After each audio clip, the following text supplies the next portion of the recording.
Hello and welcome to the Night Feed. I'm your host, Charlotte, here to keep you company during, let's face it, one of the toughest parts of being a new parent, the Night Feed. Tonight's unpaid sponsor is running out of nappies. I did something ridiculous the other day and I ran cold turkey out of nappies. And how? You're probably asking, do you do that in this day and age? Well, I'll tell you how. You put off the big food shop for 3 days because I just really couldn't get my head around it this week. And I don't know what was wrong with me. I've been doing Tesco shops for the last few weeks, where you put everything in the basket and then you reorder it the following week and it's really efficient and you don't have to take all 3 children to the supermarket. But I decided on the Monday this week that I wasn't going to do the Tesco shop because I was going to come up with new ideas for recipes. So whilst telling myself I was going to come up with these new ideas, I cupboard scraped for 3 days. And it's amazing what you can pull out the cupboards. A bit of help from ChatGPT, side note, put in what ingredients you've got in your fridge or your cupboards, and it comes up with meals for you. And I tell you what, the sponge cake it made, I say ChatGPT like it's a robot, it gave me the recipe for was delicious. But yeah, so I was putting the big shop off, point off. And then on the morning that my 3-year-old was off sick, it dawned on me why I needed that big food shop. Because I needed nappies. Nappies were the reason. And I was running low on them for these 3 days. And I hadn't quite realised how low because I've got various caddies in different rooms, and you've got a few nappies here and there. And in my 5 years of being a mum, I've never really ran out of nappies completely. There's always one or two. I'm such a type B, C mum, I don't know which is the right one, but I'm one of them where you kind of organised but chaotic organised. So I've always got a nappy somewhere. So this morning, my 3-year-old was off sick. And it wasn't the kind of sick where you can be like, oh, I'll keep you off school, but we'll nip to the shop. She was flaked on the couch. So I was like, right, you're ill. And it dawned on me I had one nappy left in the house. And Jason had already left for the office. So I was like, how have you done this? How have you done this to yourself? I was considering making terry toweling nappies out of muslins at one point, but no, we didn't get that deep. Anyway, found my one nappy and I thought, right, you're going to have to do a whoosh, a Tesco same day whoosh shop. I was like, come on, it's not that big a deal. So I go into Tesco, 30 minutes to 40 minutes, the shop said it would come. I was like, brilliant, booked my little slot. Went to order nappies and they only had nappy pants. And I was like, that's such a faff. I know it's better than using a muslin cloth, but I don't really want to put nappy pants on my 9-month-old because, well, it's just chaos if he has a poo, basically, isn't it? So I don't want to do that. So I went over to Amazon Prime. And on Amazon Prime, you can get a Morrison's shop delivered on the same day, usually within about an hour. So I thought, right. Went to Morrison's on the Amazon app, and I did need a few other bits and bobs. So I put a few other bits in my basket. Went to order the nappies. £12 for Pampers, for 36 Pampers. I mean, that's a tale for another day, but there was £12. And I think in Aldi they're about a £5 a bag of nappies, aren't they? £12. So I thought, right, I'm just going to have to do it. Put them in my basket. And then it said, your delivery will be scheduled between 10 a.m. and 12. So I thought, great, 9 a.m. now. We're all good. I felt competent, even though this is just so last minute and ridiculous. I was like, I can do this. So I did put it on the basket and ordered the order, placed the delivery. Then I get a message, one item out of stock. So I'm like, oh, don't do this to me. Went on and it was just a item of food that I didn't really need. Great, we're good. So about half an hour later, bearing in mind I needed to use that nappy at this point, so I was cold turkey out of nappies now, I get a message, an email, your Morrison's shop is on its way. There was one item not available. I was like, do not tell me there is another item that was not available. Go on the list. I was like, not today, Satan. Not today. I scroll down, about 20 items I'd ordered in total. What was the one item that they were unable to get? The nappies. The whole reason I had done the same day shop with inflated prices was the nappies. So I now had a delivery driver bringing me a shop from the other side of Manchester. Don't know why that is when there's Morrison's near me. Don't know why that is. From the other side of Manchester with no nappies. Yes, we had blueberries. Yes, we had some little snack that we didn't really need, but there was no nappies. So now my baby's in his final nappy. And there I am, bundling the two of them up into the double pram to go to the corner shop in the damn hope that there is some of his size nappies in this tiny corner shop. That it hadn't even crossed my mind to go there, to be honest, because I thought, I don't think they do nappies. So there they are, my kids in the pram, in the rain, no less, blankets on. And there on the shelf was a pack of size 5 Pampers for £6. I saved £6, guys. We got the nappies, we went home, life was good. But this is just my little reminder to you, don't run out of nappies. And I bet you're all listening thinking, I would never run out of nappies, but you never know. You never know. I mentioned last week that I've been down a Carolyn Bessette and JFK Jr. rabbit hole because I'm watching Love Story. I think it's on Hulu in the US and it's on Disney Plus in the UK. I have been loving this series. I just love the nostalgia, love the 90s soundtrack. It's obviously a really, spoiler alert, sad story. And we're on episode 8 out of 9 at the moment. So the last one, I think, is out tomorrow, which is Thursday, the 26th of March. If you're not watching it, I would recommend it. It's quite a nice watch. It takes you back to those 90s days when we didn't have social media, my arch nemesis, and life seemed a little bit more simple. But I had some lovely listeners write in actually saying you're down the same rabbit hole, that your algorithm on social media is all Carolyn Bessette. Mine too. And I'm loving her style. She seemed to have like this charisma that was just lovely. And I don't know what she was like, really. We don't know, do we? Someone actually messaged me saying they weren't too much of a fan of it because apparently she was, well, it comes across in the show actually that she was notoriously quite a private person. She didn't really like the paparazzi and the spotlight, and that it's quite a shame that they're doing a deep dive into her life when they were actually really private people. So that is one take, I suppose. And we watched episode 8 last week when it came out. Now, if you haven't seen episode 8 yet, skip ahead a minute because I'm going to talk about it. So Jason had a really tough week at work and we sat down, we got a takeaway in and we hadn't lined anything up. And Love Story is one of the programs that I'm watching and Jason kind of dips in and out if he's in the room. So I've been watching it myself, really.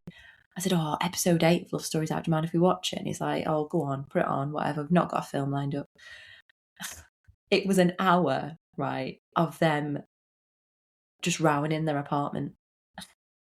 And don't get me wrong, it obviously showed the complexity of their relationship and how she was suffering in the limelight. It covered Princess Diana's tragic death, which I think really struck a chord with Carolyn Bessette because she was in the spotlight like Diana was, being hounded by paparazzi, and I think it obviously scared her. But this episode was like just them rowing for an hour, which after a long week at work was probably not exactly what Jason would have asked to watch. But anyway, great acting. And it really did show an insight into what they believed was going on there. But somebody got in touch and said, if you're down a rabbit hole on the Kennedys in particular, there's a good podcast called The Kennedys. And I've been listening to it this past week, and it's really, really good. I don't know if it's like, I don't think the voices sound too perfect. I was like, is it AI? But I don't think it is AI. It seems like a really good podcast so far. I'm up to the episode which discusses Marilyn Monroe, who I have loved since being about 13. I found out who she was at about age 13, and I went on a whole deep dive. I loved her films, her style. She really kind of influenced me as a teenager, because I've always liked that classic 1940s, 50s Hollywood style. I always love a red lip if I'm going to go out. I love that kind of toned down classic, but glamorous style. And she kind of informed that when I was growing up. I really, really learnt a lot about her. And it's funny, I'm sorry, I'm going down such a deep rabbit hole here, but I thought you might just find it interesting, the whole with this love story being so popular at the moment. But anyway, I found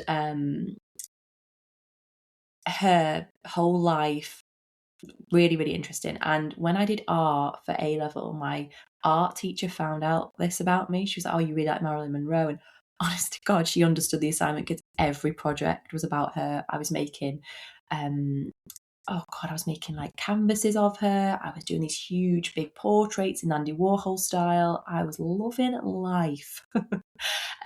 So when it got to the episode in this podcast of Marilyn Monroe, I found it really, really interesting. I already knew quite a lot about the end of her life. It was really tragic, obviously. But her connections with the Kennedys, really, really interesting. So much scandal, so many rumours about what happened there. And I've just found this podcast really interesting in general. So if you like a bit of history, and if you want a bit of a kind of backstory to the Kennedy family, if you are watching Love Story as well, I'd highly recommend that podcast, The Kennedys.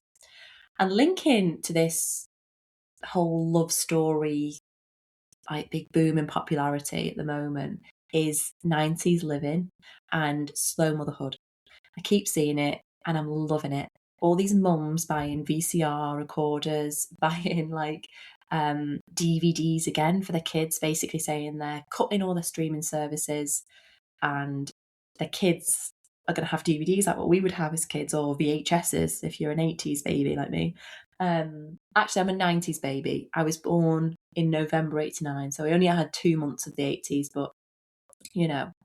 And I think this concept of slow motherhood is really, really surging because we all just feel so bloody overstimulated. There's so many things in our life that we can do. Like when you think about the kids and you think about your baby who you're raising now, the life you can give them in terms of having access to anything at any moment is crazy, isn't it? And there's so many mums kind of opting for the opposite of this hyper productive parenting culture that we're all being told is the norm. And they're opting for fewer activities, less pressure to optimize childhood, more quiet time, less screen time, more simple days at home, just kind of going to the park, doing a bit of baking. The idea that children don't need this packed schedule. Your baby doesn't need 15 Montessori toys to make sure that they're learning and make sure that they can put the shape in the hole by the time they turn 1, and all these milestones and all these ideas and all these psychologists that are constantly coming on telling us, oh, if you do this, you damage them. If you don't do this, you don't do this. And I can get quite overloaded with it. The idea of how we talk to our children, what we say, what we don't say. And I think as millennials, it's something we really battle with because we are so conscious that we want to raise our children emotionally stable and, all the things that we read about. But then when we think back to the 90s, our parents, they didn't know all this stuff, all this noise.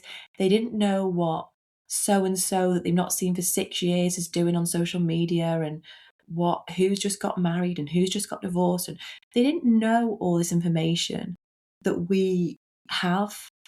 And I'm just loving seeing these videos of mums being more 90s and being more like, cut the noise, cut the crap.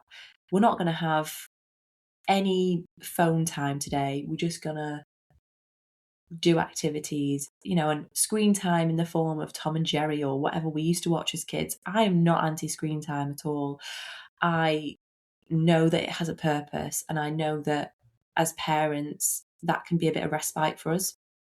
So my kids will happily watch a bit of, they're really into the old Disney movies at the moment, which I'm loving because that's what I grew up on and did me no harm. So yeah, it's just to say, if you haven't come across it yet, this whole rise in just anti-optimizing, anti-hyperproductive is on the rise, and I'm really loving it. So drop me an email, thenightfeedpodcast@gmail.com, if you agree, if you've seen it, if you think it's a great trend for us to jump on. I just think we all need to slow down, basically, and realise that we're all doing a good job, even when some psychologist from I don't know where tells us we're not, just to believe in ourselves like mums in the 90s did. Okay, on to the emails tonight. I've had some really nice emails this week from you. Keep them coming in, as always. thenightfeedpodcast@gmail.com. If I don't read your email out on the podcast, I always respond. And like I said last week, I've been having lovely little back and forth with some of you, which I'm really, really enjoying. So keep them coming in, and I'll get through as many as I can. So this email came in from a lovely mum from Scotland. And first and foremost, she mentioned the book Matrescence by Lucy Jones, and she said that it feels like chicken soup for the soul, which I absolutely agree with. If you want a book that's going to kind of explore the process of becoming a mother and what you go through and how much you go through, you should really give that a read, because it'll remind you to give yourself a break, of to think about what you're going through.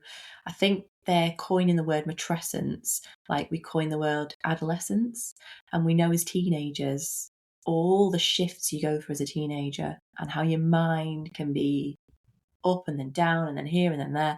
It's kind of applying that to motherhood and saying, when you become a mother, it is a transitional part of your life in every form, physically, mentally. And that book is a really great book for kind of outlining that and showing you what exactly you're feeling right now and validating anything that you're feeling right now.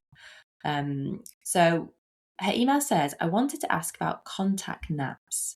I find myself feeling guilty because I don't always love them. I often prefer when my baby sleeps in his own bed rather than on me for every nap. We have beds set up in our living room and bedroom, so he's always nearby. I do enjoy contact naps more in the late afternoon when the housework is done and I know my husband will be taking over in a few hours. I've tried co-sleeping and found it's not for me, and I'm also very conscious of the risk of falling asleep on the sofa. The conversation online is very pro-contact naps, especially within the breastfeeding circles, which doesn't apply to me, and that sometimes makes me question myself. My baby gets lots of cuddles during the day, even when he's not napping, and I'm mindful of his feeding patterns. There are also times when he clearly prefers his own space and won't settle on me. He is what I would call a movement baby. He sleeps well in the pram and enjoys when I'm walking and birthing him. I suppose I'm just looking for a bit of reassurance that I'm not doing anything wrong and that this is okay. Thank you again for everything you do. It really means a lot. Best wishes, Elle from Scotland. Oh, thank you so much for this email, because I think we really need to hold up here for a minute and look at how we are being made to feel. There is absolutely nothing wrong in what you're doing here. And this is why I hate the noise around motherhood so much, because you're a perfectly wonderful mother, putting your baby to sleep in a safe place, looking after them, feeding them, and you're being made to feel guilty. Everything you've just said in that email is wonderful. Like, you are doing a great job. And just because social media is making you at the moment feel like contact naps are the way forward, it's giving you guilt. And it's actually really, really strange, because you're putting your baby down and having that space, but then maybe contact napping in the afternoon. At the moment, I am personally contact napping for most naps. Yet my social media is almost making me feel like I'm wrong. I'm getting more videos on putting your baby down, sleep training. And doesn't that just reflect our searches? Like maybe you're searching, should I be contact napping more? Maybe I'm searching, how do I get my baby to settle in his cot a bit more so I can have my hands free for a little bit longer? You're damned if you do and you're damned if you don't. And the one thing I really set about when I started this podcast that I really wanted to do is to cut the BS for new mums, cut the noise, and basically tell you whatever feels right for you and your baby is right. That there's always going to be someone out there saying, oh, you'll spoil them if you contact nap, and oh, you should contact nap while they're young and enjoy the cuddles. And you can't win, and you never will win. The only way you'll win is if you go, do you know what? I'm doing what is right for me and my baby at the moment, and just bear that in mind all the time. Just think, this is right for me and my baby. And that's that. I know I talk about contact napping quite a lot on the podcast just because that's kind of what works for me at the moment. Like I say, he's sleeping on me now. The reason I don't put him down and then record the podcast is I know that he'll probably wake after 10 minutes. Whereas if I can have him on me, when he wakes, he'll feed and go back to sleep again. And it just makes it easier and I can relax a little bit more. But if you've got into a habit of putting your baby down and having that time to yourself, then great. By the sounds of it, your little man sounds like he likes his space, he's happy, he's content. As long as the babies are content, then that's what matters. And as long as you're content, and if you enjoy a contact nap here and there, great. I know with my eldest two, I was able to get them down a bit more. So I would put them down in their cot to nap. They'd go for longer stretches. I mean, my oldest would have a 2-hour nap in the afternoon. Gosh, I mean, I don't know what that feels like anymore. Maybe when my little boy, he's only 9 months, maybe when he turns 18 months, maybe he will as well. We just don't know. Every baby's different. So when it comes to naps, do what serves you and your baby. Cut the noise. Cut anyone making you feel guilty, because there'll always be an opposing opinion. So I hope that helps. I had another lovely email this week from lovely Mailee, who was a guest on the podcast a few months ago talking about elimination communication, which, if you don't know, is when you basically potty train your baby from as early as newborn. And it's a really interesting episode and worth a listen. If you skip back, just search elimination communication or EC. Mailee is super. She came across, I think, on the podcast as very relaxed and chill as a mum, and it was a lovely take on how she nappy trained her babies from being really young. So it's definitely worth a listen. But she wrote in again a few days ago, and she was saying how she'd been thinking about an email we had a few episodes back, I think, about partners taking time with the kids when they're not working. And how keeping on top of chores at home can be really anxiety inducing. And especially when you think about the difference between our work and what our partners do, and that kind of divide that there's always been and will always be in the household. And I know so many of us can feel that at times, because when you're at home with a baby or with young children, the work is relentless, but also strangely invisible. Like the washing gets done and then it's dirty again. The kitchen gets cleaned and it's messy again. The toys are tidied and then 5 minutes later, they are absolutely everywhere again. And I think it can feel like you're running on a bit of a treadmill that never actually goes anywhere. And when your partner walks in from work, it can sometimes feel like they've been out in the real world, talking to adults, finishing tasks, getting a sense of completion, in the kind of adult stresses of the world, while your day has been 1,000 tiny things that not everybody can really see. I can clean the kitchen twice in a day, and it gets to 5 p.m. and it can be absolutely chaotic in there. And I think it can be quite anxiety inducing in a way. And I just want to say that to anyone who else is feeling this way, that this stage of life is intense, but it's also temporary. And your world hasn't shrunk. It's just kind of zoomed in like really closely for a while. And the housework, the meals, the tidying, the constant resetting of the house, none of that is small work. You know, it's the infrastructure of your family. It's the quiet kind of, I don't know, like scaffolding that holds the day together, isn't it, when you think about it? And it's also okay to want space that isn't about chores or childcare, to want time to just think, to breathe and remember the parts of you that existed before the laundry pile. So yeah, it's just acknowledging that this season is chaotic, and we're all going to have our moments. I'm now recording after a little break. Baby boy woke earlier, so I am recording in a different room. If the sound sounds slightly different, that's why. Next tonight is What's Trending, and I came across a podcast episode which I thought you might be actually interested in. It's on the podcast called Motherkind, and it's a solo episode by the host Zoe, and she talks about something she calls good girl conditioning. And basically, it's the idea that many millennial mums were raised to be agreeable, to not complain, put everyone else first, and not ask for too much. And she explains that these traits might have helped us succeed in earlier life, but motherhood is often where it starts to unravel a bit.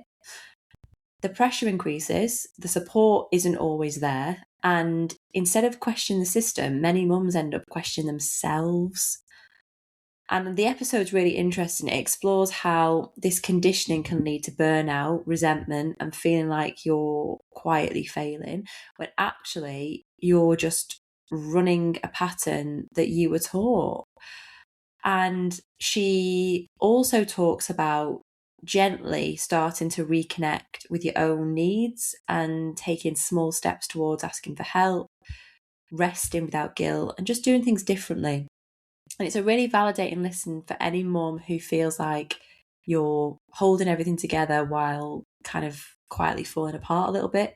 And we've talked about the modern day struggles of motherhood quite a lot on this podcast, and how we were sold a dream. You know, when we were younger, you go to uni, get the career, then you can be a mum as well, and you can have it all. And I think our age of mothers are starting to realise that actually there are so many demands of modern motherhood that it isn't as easy as what we were sold.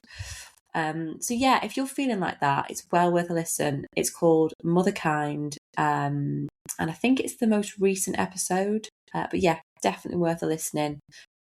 Good Girl Conditioning, I think, is the episode. Next tonight is my self-care tip, and my tip this week is to breathe. Okay, it sounds mad, but this morning I woke up before the baby, and it doesn't always happen. A lot of times he wakes up before me, and that's it, the day starts, doesn't it?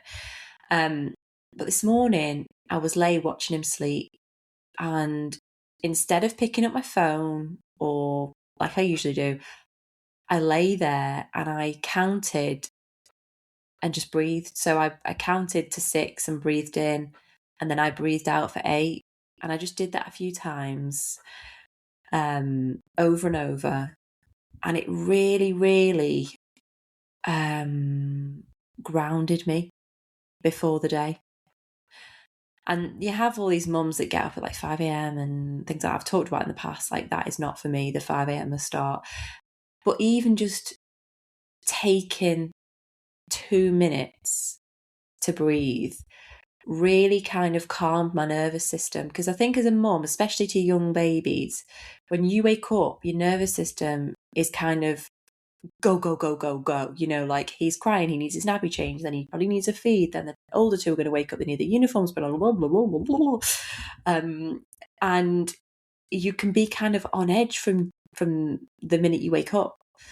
And this really helped me today, and I've noticed a difference in my mood. I'm not just saying it's all down to that, but having that 2 minutes of just breathing in for 6 and out for 8, and just grounding myself really, really made a difference today.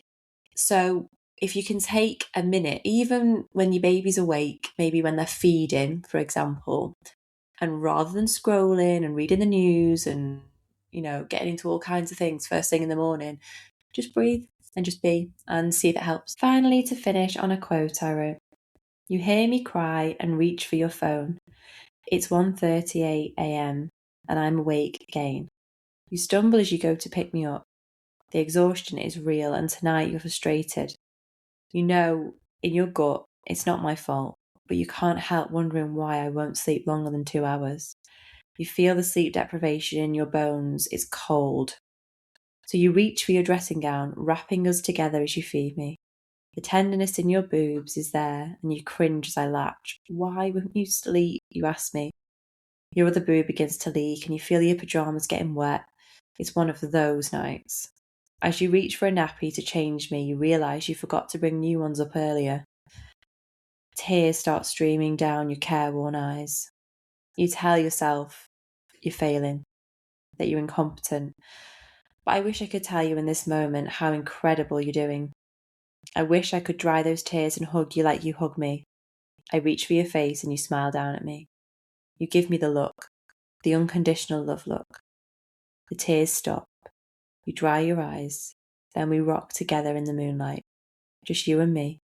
You know it's a season that will soon be a memory." Thanks for listening tonight, as always. Thanks for being here. Keep your emails coming in, thenightfeedpodcast@gmail.com.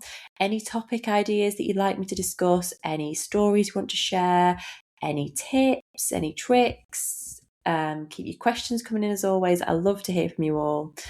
And I wish you all a restful, peaceful night ahead. Good night.